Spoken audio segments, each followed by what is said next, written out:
Voilà, Perek He, Mishnah Yudchet de Pirkei Avot. Et dans cette Mishnah, on va nous parler d'un des hommes les plus protégés, peut-être le plus protégé par Akadosh Baruch Hu. Donc évidemment, il y a l'étude de la Torah, Barati Yetzerara, Barati lo Torah Tavlin.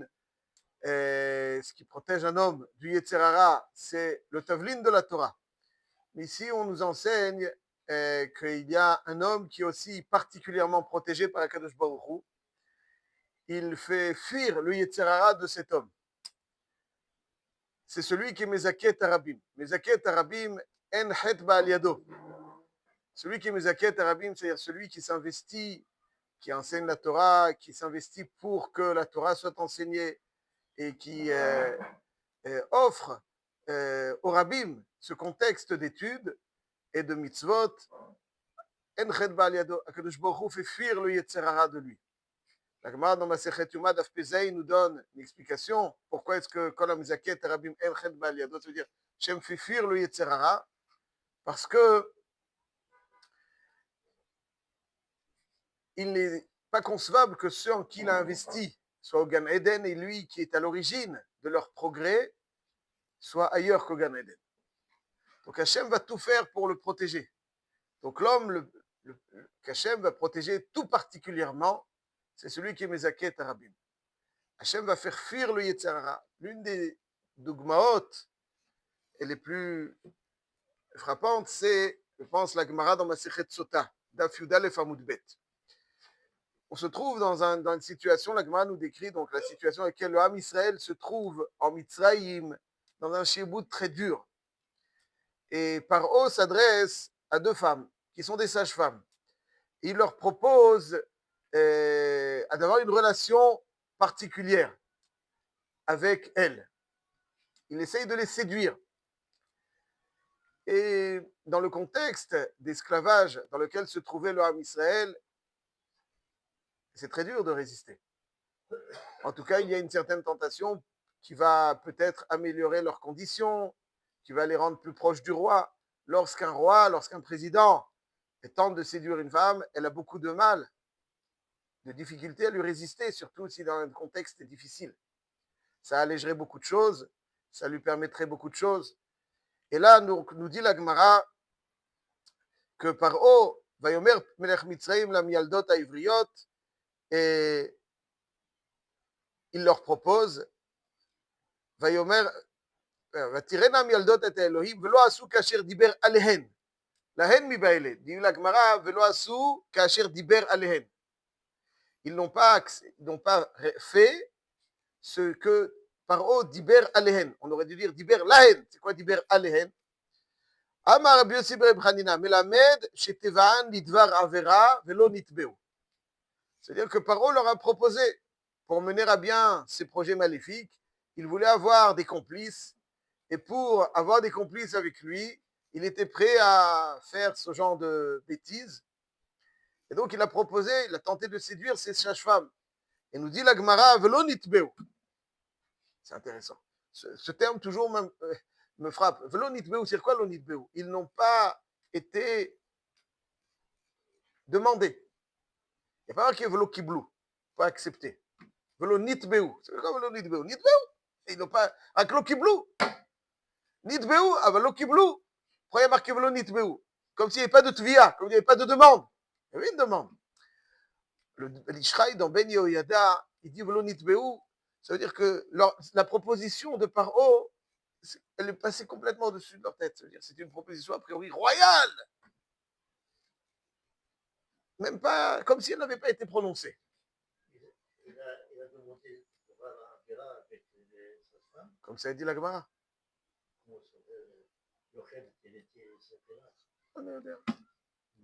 Comme ça a dit la Gemara. D'accord, eh ben, il n'a pas fait. Il n'a pas fait. En tout cas, parce que lui, son objectif, c'était d'avoir des complices. C'était pas. Donc, c'est pour ça. Il a fait.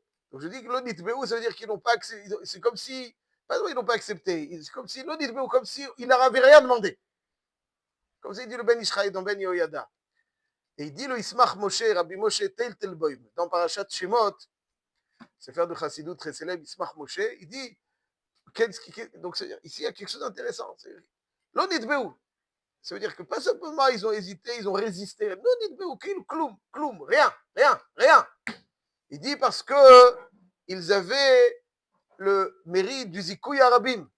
Ils sont investis pour le rabbin, ils ont pris des risques pour le rabbin, pour le faire naître des enfants juifs. Il y a plus belle chose, Donc c'est pour ça que Akadosh Baruch Hu protège, offre une armure, que même si quelqu'un dirige des flèches envers celui qui est Bezaket Arabim, hop, Akadosh Baruch Hu, il le protège.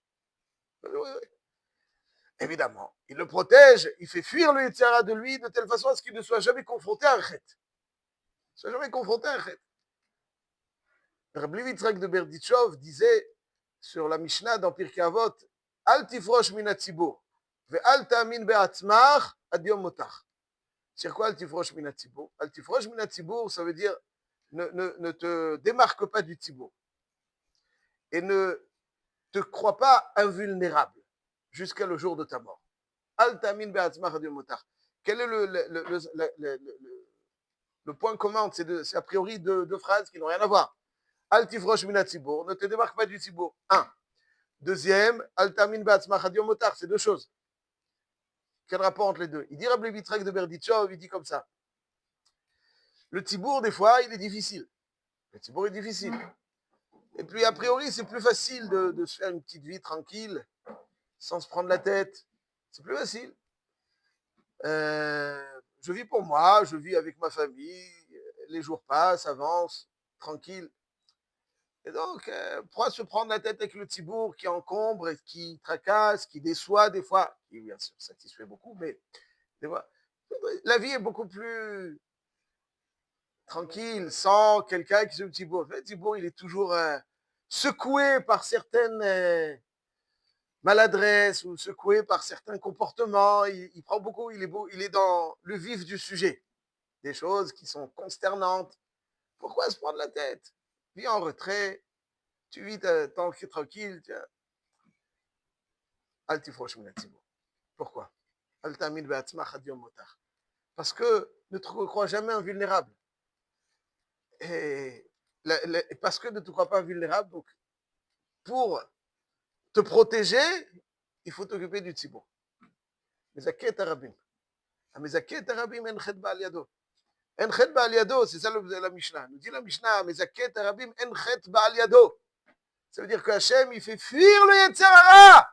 Quelqu'un, il pense qu'il n'a pas besoin qu'Hachem lui fasse fuir le Yetzer Hara. Un jour, il se retrouve dans un contexte. Tu crois que quoi? Que tu es invulnérable, que tu es fort, tu es costaud. Non!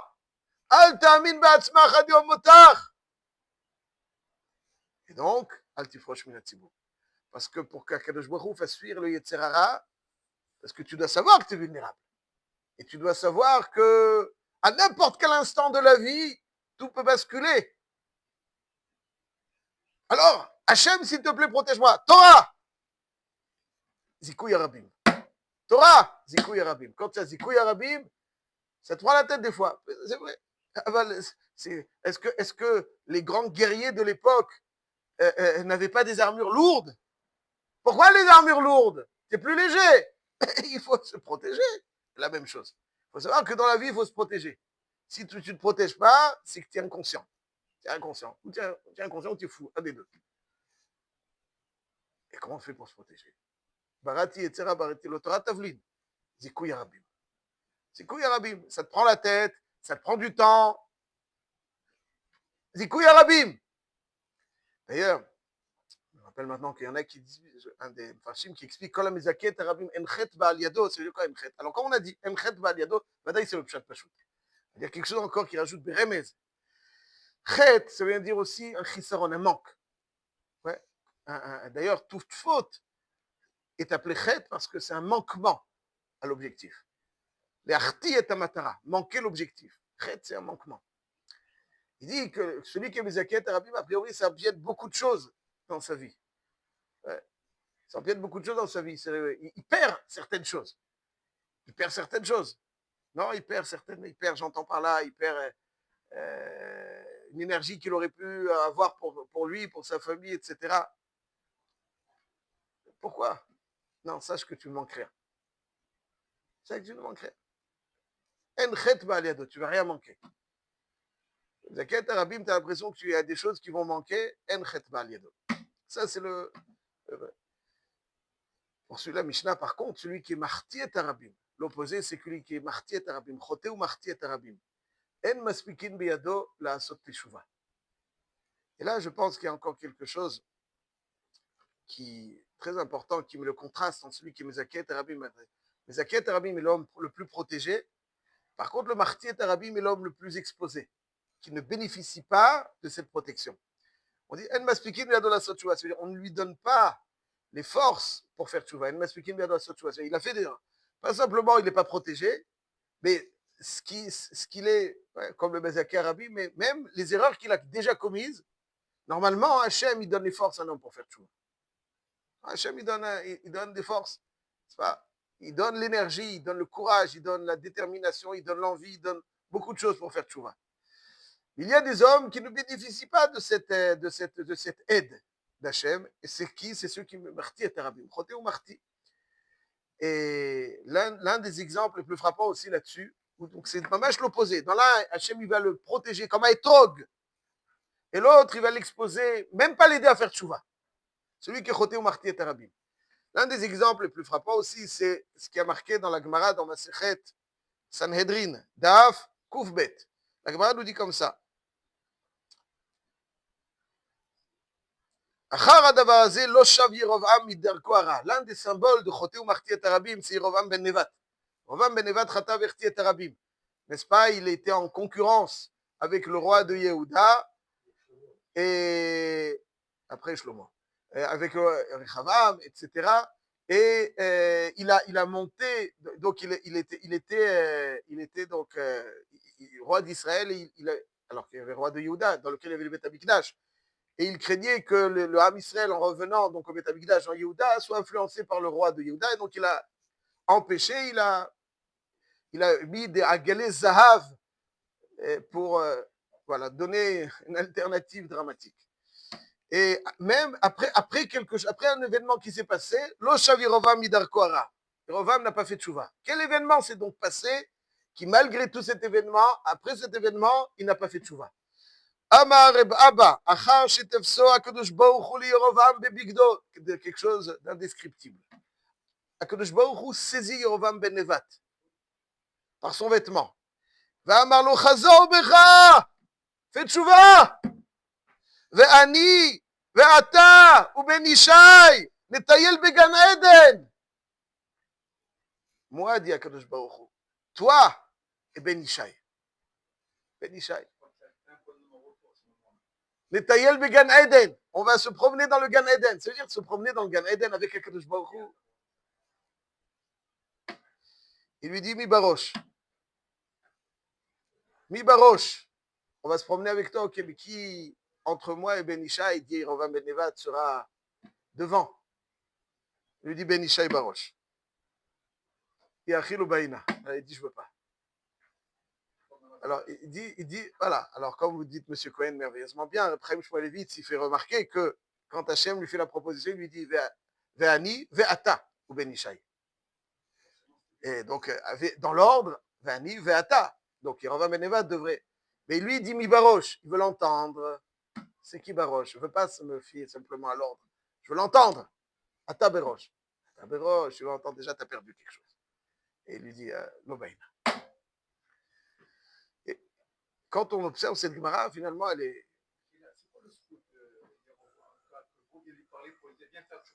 C'était un tzaddik. C'était Achia Shiloni. Hachem, il essaye de. Et là, ici, on voit. Mais Dafka, je pense Dafka. Je pense que dans cette Gemara, c'était un tzaddik, mais Dafka, vous pouvez demander quelle est son route. Mais je pense que cette Gemara nous montre quelque chose qui, effectivement, que ce route-là, qui était donc le sien, ne lui suffit pas. Parce que, allez, pour faire revenir quelqu'un, il faut des fois le saisir. Hachem qui s'adresse à lui. Et il faut lui faire de belles promesses. Avec l'un des deux choses, je le saisis, hé, reviens. Hachem, t'as honte, ça va, reviens. Et tu lui fais de belles promesses. Tous les éléments sont réunis pour qu'il revienne. Lobaïna. Lobaïna. Lobaïna. Pourquoi? pourquoi Hachem ne l'a pas fait avec Elisha après? Alors, Béhémet, il y a différents niveaux. Vous avez raison. Aval, il y a différents niveaux. Il y a des niveaux dans lesquels En Maspikin Beado la Sotchouva. Ça veut dire, le niveau idéal, c'est Hachem qui donne le courage à l'homme. Ça, c'est le niveau 1. Niveau numéro 2, c'est celui dans lequel Hachem ne donne pas le courage à l'homme, mais il ne l'empêche pas de faire. Tu vois. Il ne lui donne pas le courage. Ouais, il y a marqué que pour Elisha Ben Avouya, comme vous le faites remarquer, pour Elisha Ben Avouya a marqué que un jour il était à cheval Shabbat avec Rabbi Meir, qui était donc son fidèle élève, même après qu'il eut cet égarement. Et Rabbi Meir lui dit Chazor Becha, reviens maître. Donc là, Akadosh Baruch Hu, c'est pour Yerovam Ben Nevat, et là pour Elisha Ben Avouya, c'est Rabbi Meir. Chazor Becha. Ouais. Tafsa Akadosh Baruch Hu. Chazor Becha. Ouais, Rabbi Meir aussi, d'une certaine façon, il dit Chazor Becha. Juste avant de poursuivre. Ça veut dire qu'il y a des situations dans la vie, ouais, c'est la même expression, c'est même quelqu'un qui est loin, Akadosh Baruch Hu lui envoie. Alors là, c'était Akadosh Baruch Hu, il avait le. Ah ben là, c'était Rabbi Meir. Mais il y a d'autres situations dans lesquelles on écoute quelque chose. Il y a Chazor Becha. L'Obaïna. Allez, on balaye ça. C'est des occasions à ne pas manquer. Ceci étant dit, Rabbi Meir donc lui dit Chazor Becha. Il lui dit qu'est-ce qu'il répond à Elisha Ben Avouya? Il lui dit j'ai entendu en coulisses que Hachem tendait la main vers tous ces enfants qui sont égarés, sauf à Acher, sauf à l'autre. Il dit, tu vois, on ne voit pas de moi. Mais en réalité, il a entendu ça. Et vraisemblablement, la main n'est pas tendue, mais la porte est ouverte. Et quand la main est tendue, ça veut dire que tu saisis la main d'Hachem, il te tient.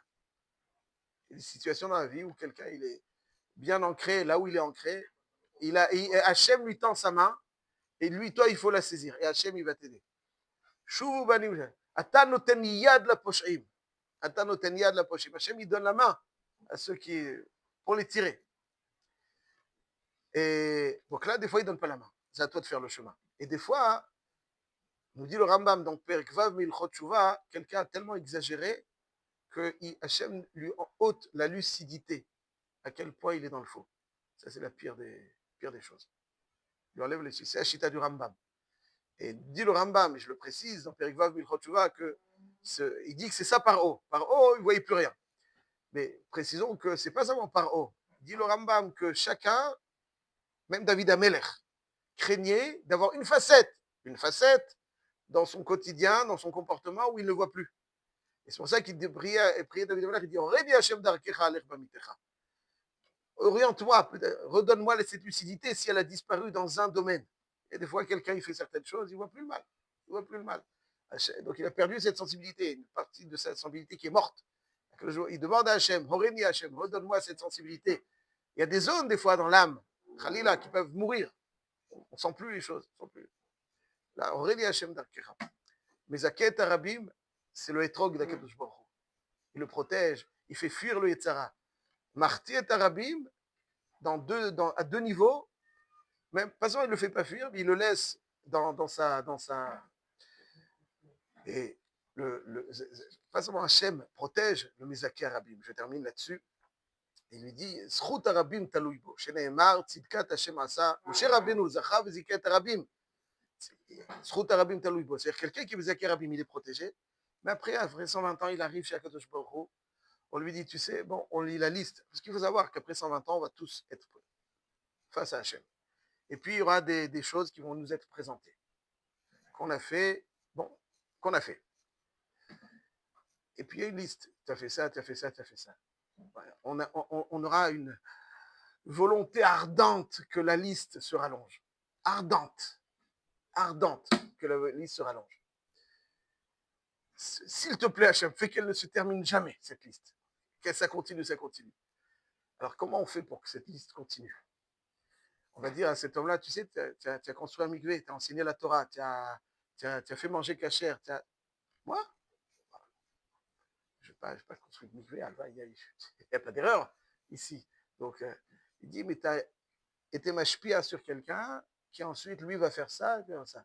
Tout ce que les autres vont faire, c'est à toi. C'est à toi. Ça t'est attribué, ça t'est considéré. Eux aussi, ce qu'ils vont faire. ça leur est compté. Et toi aussi. Zchut harabim talui bo. Tzidkat Hashem asa ou mishpatav im Israël. Tout ce que l'homme Israël a fait grâce à Moshe Rabbeinu, ça compte pour Moshe Rabbeinu. Par contre, le contraire dans le cas contraire. C'est pour ça qu'il y a marqué dans la tfila de Rosh Hashanah, אתה זוכר מעשה עולם, ופוקד כל יצורי קדם, לפניך נגלו כל תעלומות, והמון נסתרות שמבראשית, כי אין שכחה לפני כיסא כבודך. C'est-à-dire que chaque Rosh Hashanah, Hachem, il observe. Il ouvre les dossiers. Pourquoi quelqu'un il est mort il y a 955 ans, Hachem, Rosh Hashanah, il le juge. Pourquoi il juge de quoi? Il y a 955 ans, il est. Avec le pshat, il est qu'un homme laisse toujours une trace dans le monde. Des enfants, des amis. Et ces traces-là ne s'interrompent jamais. Elles continuent. Lui, il a laissé son enfant, qui avait son enfant, qui avait son enfant, qui avait son enfant. Jamais. Un homme laisse quelque chose dans le monde. Et il ne soupçonne pas toujours à quel point il a un impact. Mais même après 2000 ans, et plus, il est là. Il a laissé un impact. Alors chaque année, on juge quelles sont les conséquences de tes actes. Et là-dessus, il est jugé. Et là-dessus, donc, on lui offre tout le plus beau sahara. Zchut harabim talui bo.